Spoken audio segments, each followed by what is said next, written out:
Oh my gosh. Awesome. Tons of value. They did our payout for being invested in the AI company and the title company. So that was Nice. pretty cool in the first payout there. But yeah, they always provide so much value that it's like you can't even put a number to it. And then Okay. just the level of people that you're, surrounded around is just Yeah, unmatched. I love it. That's awesome. Yeah, it's a lot of fun. Very cool. I'm sure Boston was pretty sick around that time too. It was, and the weather wasn't too cold, but it was nice getting away from the Texas heat. We're still having 90-degree days here. It's stormy today, but other than that, it's Ah, still in the 90s. So getting a little bit of fall weather was nice. that's awesome. Yeah. All right, folders. Mm, Zoom backgrounds, computer background. I got quite a few Ryan. last minute signups. I'm sure we'll hang on for like maybe another minute before we start. Sure.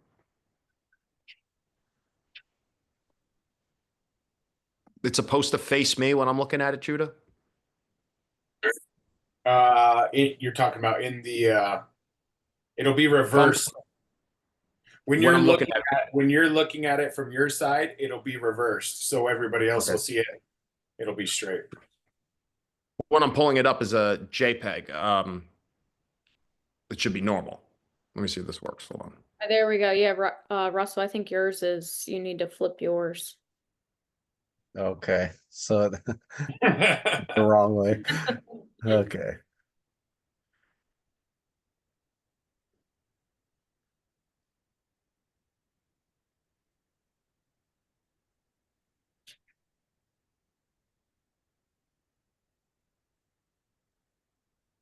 Okay, while you guys are doing that, I'll go ahead and start because this is going to be recorded, so I'll go ahead and shoot it out to anybody that comes in late or Sure. wasn't able to make it. So to start out, I just want to thank everyone for making it today. My name is Lauren Honeycutt, and I'm a participant advisor at Everbridge Capital. And I know I speak for the whole team to say we're excited to have you guys here today to teach you a little bit more about co-lending and what that looks like with us at Everbridge. Just to get a sense of who is here with us today, if you can drop a 1 in the chat if you are currently lending, and a 2 in the chat if you are interested in becoming a private money lender.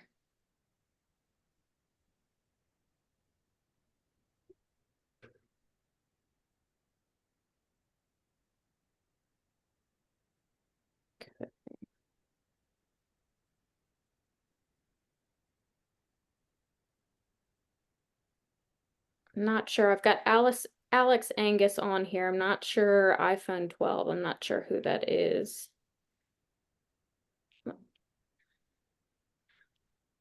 Okay.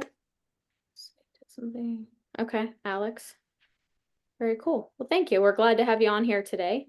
So either way, whether you're new or seasoned, I think we can all agree that private money lenders or private money lending can be a fantastic way to generate passive income and earn strong returns. But like with any opportunity, it comes with its challenges. So that's where the Everbridge team comes in, and I will kind of let them take over and they can dig into what that process looks like on the back office side, and then you guys can dig into any questions you may have for the team. Cool.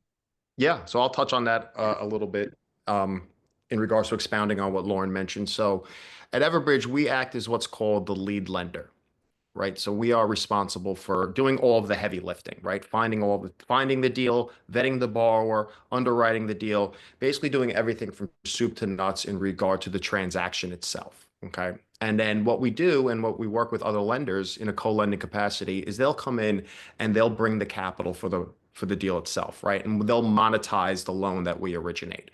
So from a partnership perspective or a co-lender's perspective, it really allows us to work with a lot of lenders within the industry and provide value from a whole back office side of the transaction as well. Um, and I have on with me now as our Chief Lending Officer is Russell Dygert. Judah is our Head of Business Development, and Darren Yee is our Chief Investment Officer. And Russell, if you maybe just want to touch on what you do in regards to the being the loan officer, that'd be cool. Yeah, I do a lot of the back end portion of our loans when it comes to how we structure them, how we protect the collateral, tie up the collateral, the agreements that we have directly with our clients. That's the stuff I love. It's kind of like always liken it to playing chess. You get a lot of strategy and thinking forward of what things we need to prepare for.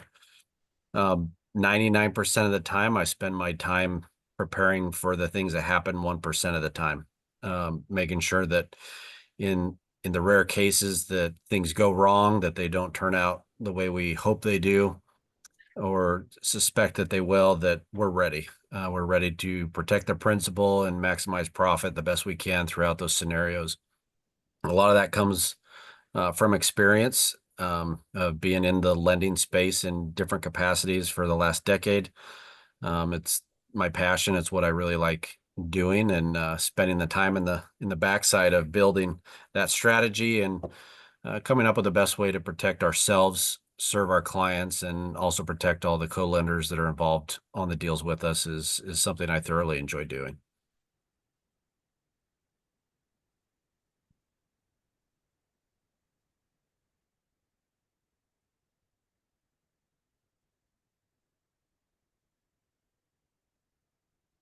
Did Darren? Maybe jump- Darren. There he is. Yeah.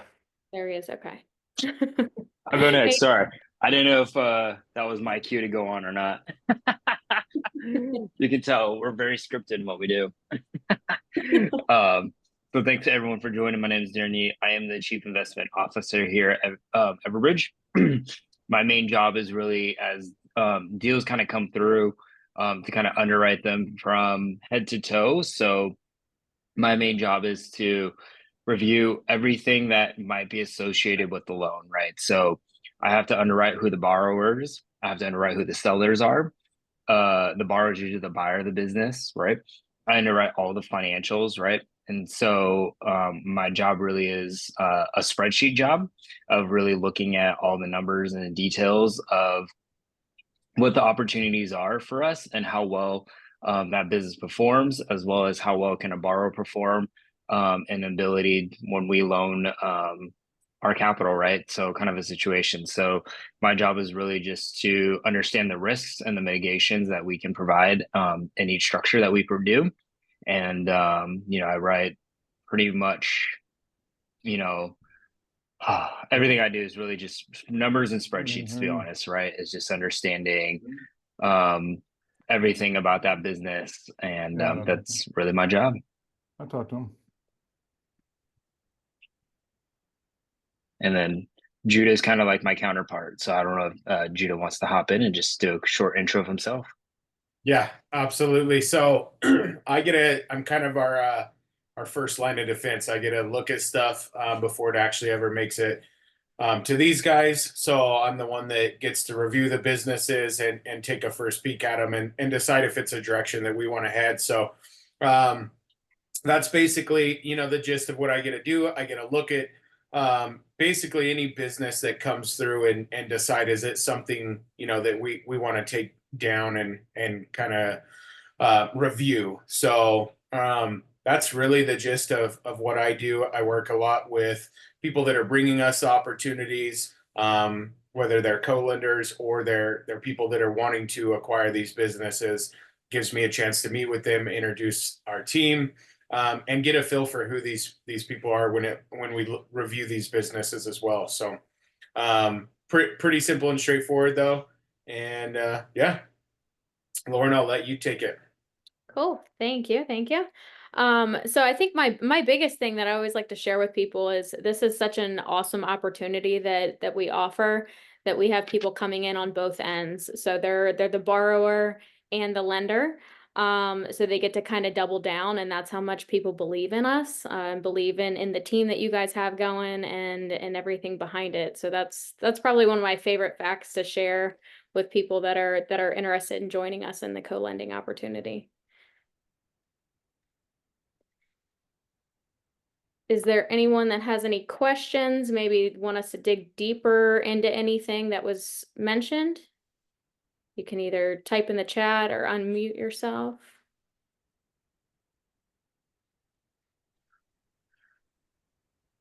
Good afternoon, everyone.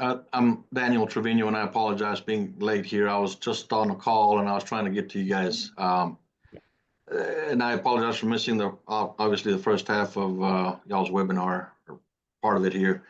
I'm in the Dallas-Fort Worth, Texas area, and just to confirm, I've been doing this now for a little over 3 years, maybe 2.5, 3 years, in reference to working with commercial real estate investors, developers, builders, but I've had my business since 2007, working mostly B2B.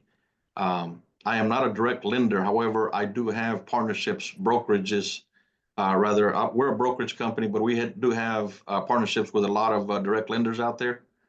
I'm assuming, and I don't want to be assuming anything, is this something that I could help you guys with, or maybe even partner up with you guys as well? Because I'm also trying to buy and acquire businesses, and I know of others that are doing the same thing. Ryan, do you? Yes. Yeah, I mean, the simple answer is you can definitely use Everbridge to do acquisitions. That's not a problem at all. Okay.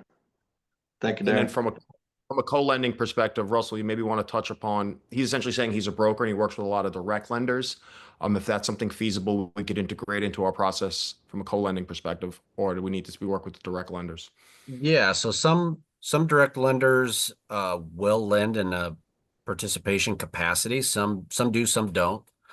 I have another firm that I'm a partner in that 50% of our portfolio is participatory lending, and the other part's direct to client, right? And so I would say most direct lenders probably don't, in terms of, I shouldn't say most don't. There's a fraction that almost always do. The big banks do, right? They, as direct lenders, are highly participatory. Some private direct lenders, not so much. They're direct to client. So it totally depends on what their portfolio looks like and if they want some participation on their books or not. But that's how we work with other lenders quite frequently. Like, there's a lot of hard money lenders, private money lenders, that rather than lending direct to client, they will lend to our client through us being the lead lender on the loan via participation. And so if there's direct lenders that have some money they want to get on the street, they can do that, whether they have a shortage of deal flow or their back office can't keep up with their deal flow, whatever it might be. They will get some money out there via participations with us as lead lender. And so it's unique or dependent upon each individual direct lender's participation requirements. Some of them that are bank funded or funded by whatever their funding sources are probably gave them rules on how, if they can or can't participate on other loans. Family offices, high net worth individuals, or people that have a lending firm that are just lending direct to client and don't have they're not just an arm of the bank being told what to do. They can make discretionary lending decisions, do often include participations in their portfolio.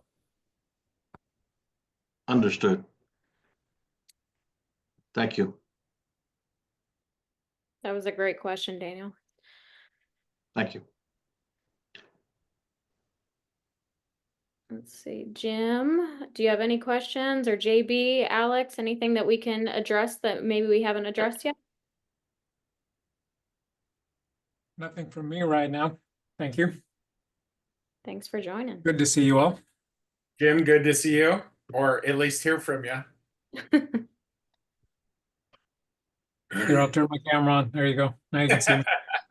There you go. Alex, glad you made it on here as well. Lauren, I don't know if you want to dive in a little bit more about the co-lending and what this looks like, and or if anybody has any questions on what the next steps are, if it's something you guys would like to look at with us. But our biggest thing is we're here to help answer any questions, streamline processes, especially for Lauren, when you guys are looking at co-lending with us, and really provide a really cool opportunity for you guys. Especially when you look at this compared to real estate. I think one of our biggest advantages that we have is how our product works and the safeties of it. So I don't know if anyone has any questions on that, but would be more than happy to dive into it a little bit more. Jim has done participated with us before as a co-lender as well. Is still in with us. So happy to dive into it more. Lauren, if you have anything else you want to kind of jump into, or if anyone has any questions, that's obviously what we want to make sure we can cover with you guys. Thanks, Judah. Yeah, I think the biggest thing that I really love about this co-lending opportunity is there are a lot of us that you know, we love the private money lending and the idea behind it. But a lot of us have seen, if you've done private money lending deals before, a lot of us have seen fix and flips that maybe they overpromised and underdelivered your second position.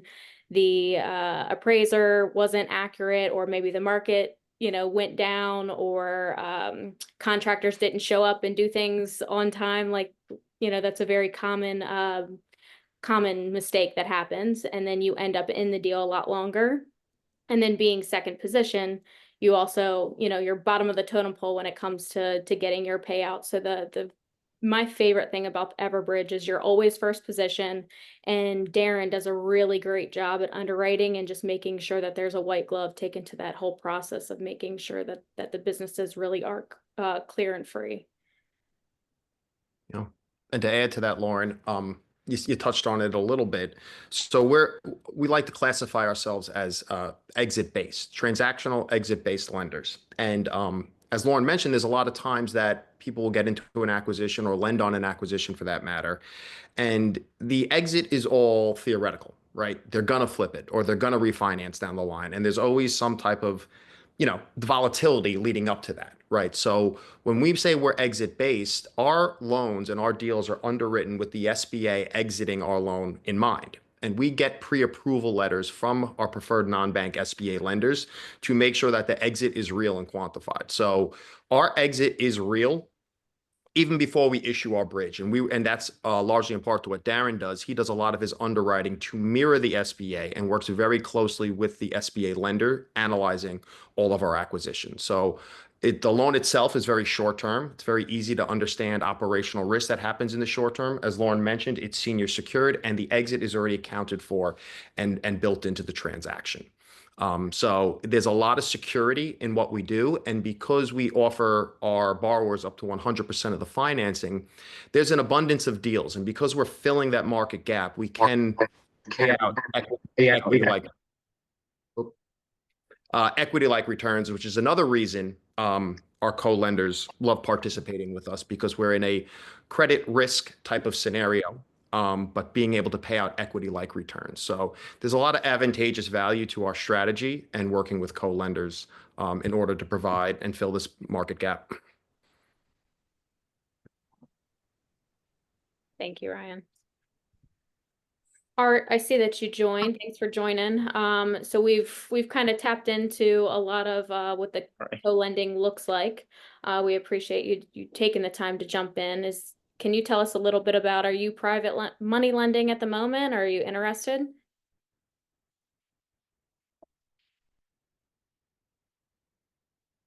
He's got himself on mute. Sorry. So yeah, I'm in the Gator program. So I did fund some deals with a connector. So I'm trying to look for other avenues for lending. Okay. And I can send you the recording as well, but if there was anything in particular that you had questions about the co-lending opportunity, we'd be happy to touch on those. Yeah. Let's see. Anybody else?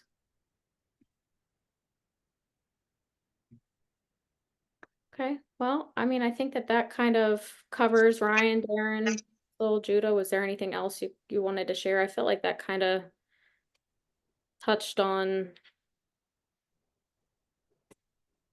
everything we typically like to touch on? And then if there's any questions that anyone still has, feel free to type them in the chat.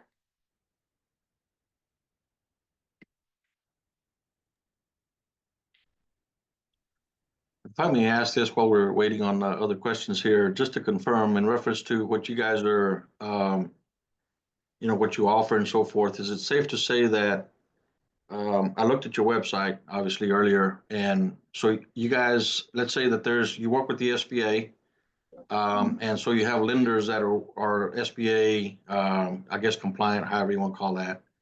And that being the case, if someone needs a $500,000 loan and SBA requires a 10% down payment, that you guys cover the gap?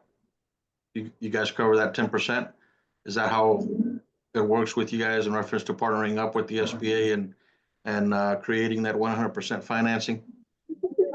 We work with the SBA as our exit lender. Maybe I'll let Darren talk a little bit more. That I see he got excited to hop in. Go ahead, Darren. All good. Yeah. So our product is in nature a bridge loan product, right? So Everbridge, it's a bridge loan, which means it's exit based. Ryan kind of touched on this, right? So we provide 100% of the capital stack, right? To exit. And yes, most SBA transactional deals do require a 10% cash injection, but there are actually some, I won't call them loopholes, but there are some other ways around essentially having to fund that 10%. One of the strategies that can be involved is actually by providing about like 5% of the seller finance note, right? And then another 5% as a cash injection. That we have some strategies around the cash injection piece. So in order for us to be able to provide 100% essentially of the capital stack and then exit our loan through the SBA, we have some mechanical pieces within our bridge loan products that allows us to go ahead and make sure that transactions can get refinanced out and help with that cash injection piece that you most commonly see with SBAs. So. Okay. Thank you, Darren. Absolutely, Daniel. Good question. Thank you.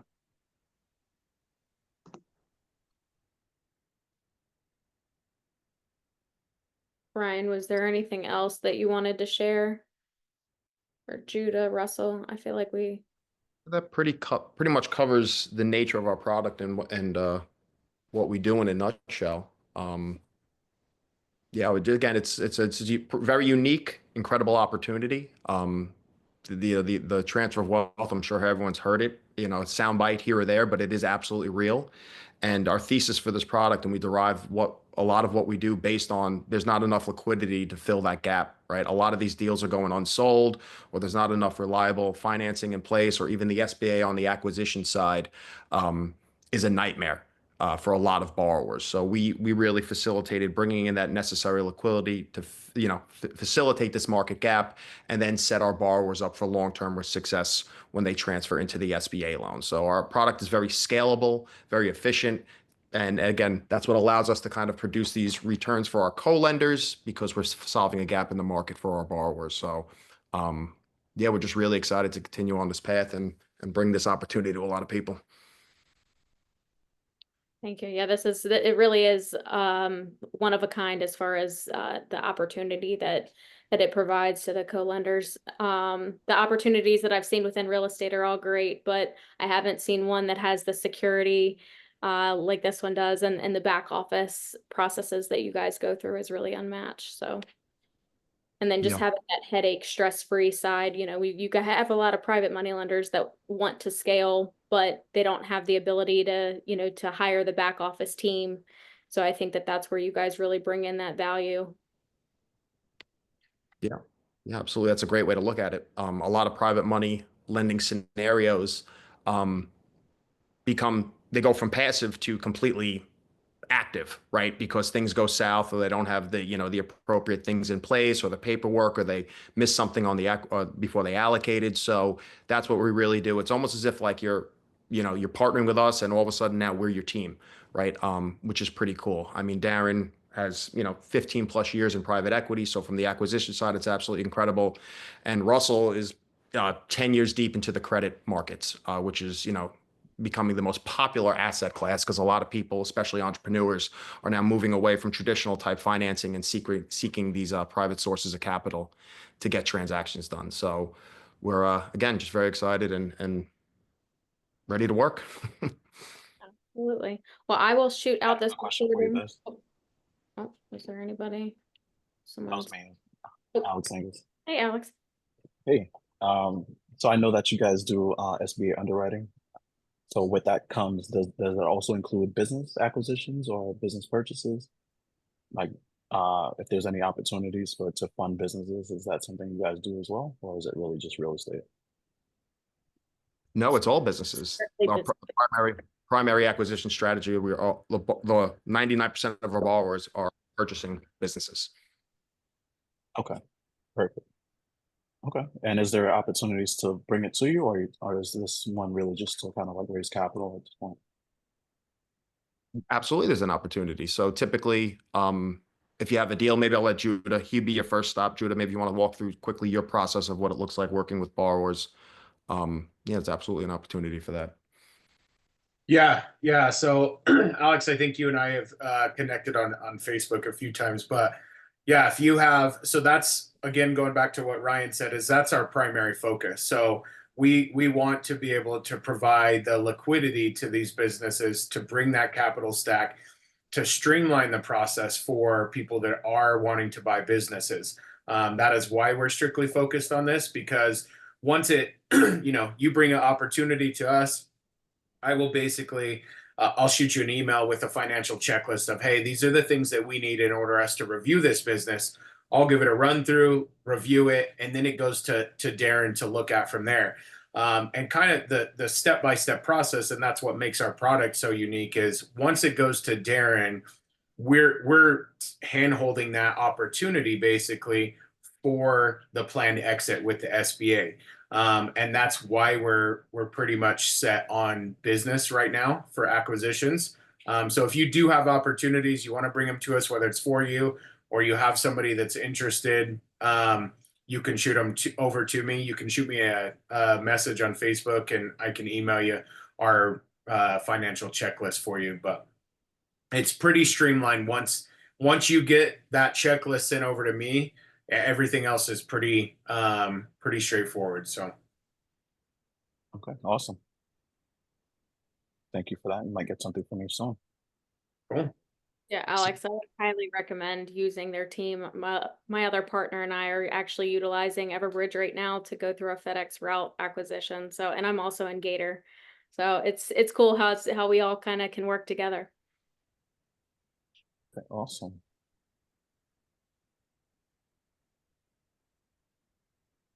One other question here real quick. I know, Lauren, you mentioned FedEx. Does that pertain to, say, franchises? You guys help someone's trying to acquire a franchise? Yep. Okay. Thank you. Yeah, absolutely. Art, I have a quick question. I'm sorry, I was late to the party because my Zoom was giving me issues, but I'm Terry Hunter. So do you guys also help if somebody is trying to improve a business and turn it into a franchise? So like obviously a first store location and then like a second store, but are you able to find people that like look at growing even to the larger capacity of like creation of a franchise?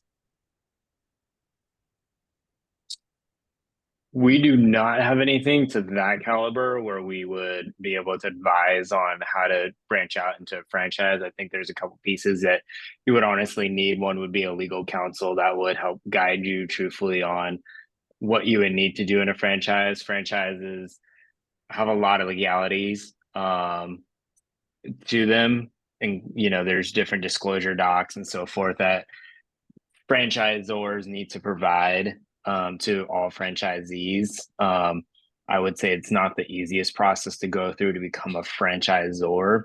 You'd also probably need, to be honest, more than one location to be able to quote unquote start as a franchisor, just because there's not enough proof in concept.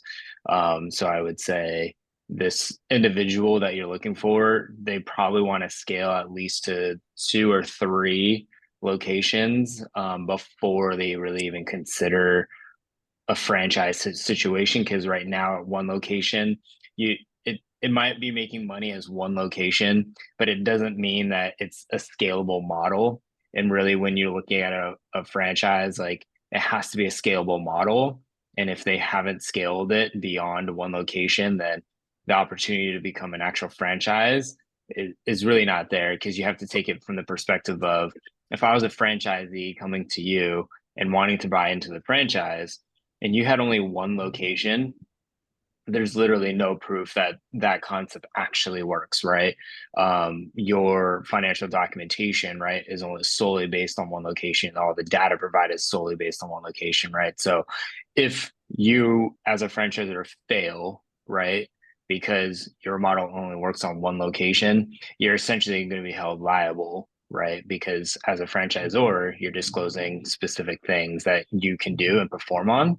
So I would highly recommend anyone who is potentially looking at having a franchise model not to try to create a franchise based around one location. It's really not that smart to do, because you really haven't proved out your model. In regards to, like, what we have help from a capital perspective, it's not really within our model to provide working capital.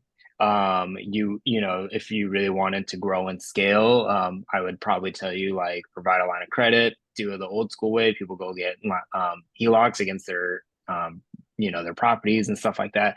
Those are kind of the more traditional, conventional ways that people use, get capital to be able to scale their businesses, without putting a lot of risk on the line, kind of a situation with using private money. So that would really, truthfully, be my recommendation, would be to, find a traditional loan against the business, or, kind of work through some of those challenges. But I would say there's a lot to untangle in your question, but hopefully that answers a majority of that. No, it definitely does. I just had a gentleman today that I met with, and again, he's kind of, I think I was kind of aligned with what you had said already, what I mentioned to him, but I did tell him I was jumping on a call, and I still think I would like to introduce him to you guys. But it was a question that kind of popped up, and I kind of said exactly what you said, but missed some of the pieces because I didn't know what I don't know. So I figured I'd ask. So thank you. Yeah, no, and absolutely. A lot of franchisors get themselves in a lot of trouble because they overpromise and underdeliver, right? And then a lot of franchises fail because they get stuck in litigation, right? With their franchisees, right? So, like, I'm dealing with a franchisee, right, who's essentially suing the franchisor right now because, a lack of performance within the FDD, and then of course his businesses didn't work out the way that the franchisor said it would, right? And so there's a lot of issues with that, right? So even the biggest franchises end up with this, right? So, like, Exponential Fitness, right? One of the largest franchisors in boutique fitnesses, right? Even they have their franchisees suing them, right? Kind of a situation for, false claims per se within their FDDs, right? So I would tell you, like, if you could get, public franchisor who's still getting sued, right? It is a very hard model to run. Like, I would tell people, unless you are truly perfected your model, franchising is not the way to go.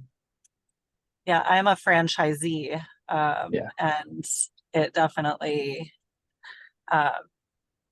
there's a lot in an FDD, and I mean, I'm happy with my business, but I do see where they definitely overpromise on things and maybe not so much delivered on certain items that were big items. So you nailed it on the head there. Yeah. Thank you. Absolutely. That was a great question. Learn something new every day. Okay, cool. Well, I will make sure to send this recording out to everyone that joined us today, and follow up with any questions that may pop up in your head after. And thank you for everyone that took the time to join. Yeah. Thank you, Lauren. Thanks, guys. Have a great day. You too. Thank guys. you. See y'all. Thanks. Thanks, guys.